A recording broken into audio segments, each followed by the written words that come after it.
বিসমিল্লাহির রহমানির রহিম। চলে আসছি টেকনাফের উদ্দেশ্যে কক্সবাজার থেকে। এই হচ্ছে সমুদ্র। সমুদ্রের এক পাশে হচ্ছে ঝাউবন, আরেক পাশে হচ্ছে সমুদ্র। খুবই চমৎকার একটি ভিউ। এদিকে সোহাগ ভাই ভিডিও করব, গাড়ির ভিডিও করতেছে। আমি যে জন্য ভিডিওটা ওপেন করছি, এই ভিডিওটা হচ্ছে ওপেন করার প্রধান কারণ হইতেছে আপনাদেরকে আজকে দেখাবো মাছ ধরার নৌকা। এইখানে জেলেরা যেভাবে সাগর সাগর বলেন, সমুদ্র বলেন, যে এখান থেকে মাছ ধরে, এই নৌকাগুলো দিয়ে কিন্তু মাছ ধরে। এই যে এই নৌকাগুলো যদি একটু দেখাই, এইরকম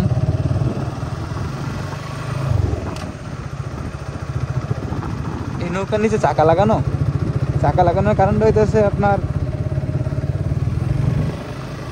নৌকা সমুদ্রে যখন ভাসায় তখন এই চাকার গাড়ি দিয়া ধাক্কা ভাসায়। অনেক অনেক এই পরিস নাসলা ফুল ফাইসা গেছিলাম বালুতে ফাইসা গেছি। গুড। একটু নিচে দিয়ে চালায় দেখাই। এই যে এরকম বাহারি রঙের নৌকাগুলো দেখতে কিসের মতো, চাঁদের মতো। এগুলো নর্মালি মুভিতে ভিডিও ফুটেজে দেখা হয়েছে, আমার অন্যভাবে দেখা হয় নাই। এই প্রথম সামনাসামনি হতে দেখা। প্রত্যেকটা নৌকার মধ্যে নাম্বার দেওয়া আছে।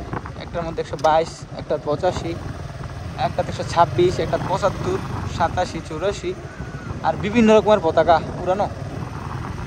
আর ওনারা নির্দিষ্ট এই যেই সীমানা আছে আমাদের, ওই সীমানার মধ্যে থেকেই মাছ ধরে, আমরা যতটুকু জানি।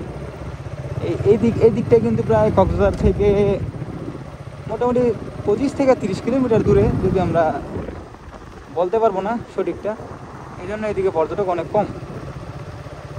কম পর্যটক যারা আসে, আর অনেকক্ষণ জার্নি করে আসে। আমরা প্রায় 1 ঘন্টা বাইক ড্রাইভিং করছি, 1 ঘন্টা না করলেও অনেক কাছাকাছি বাইক ড্রাইভিং করছি আর আসছি।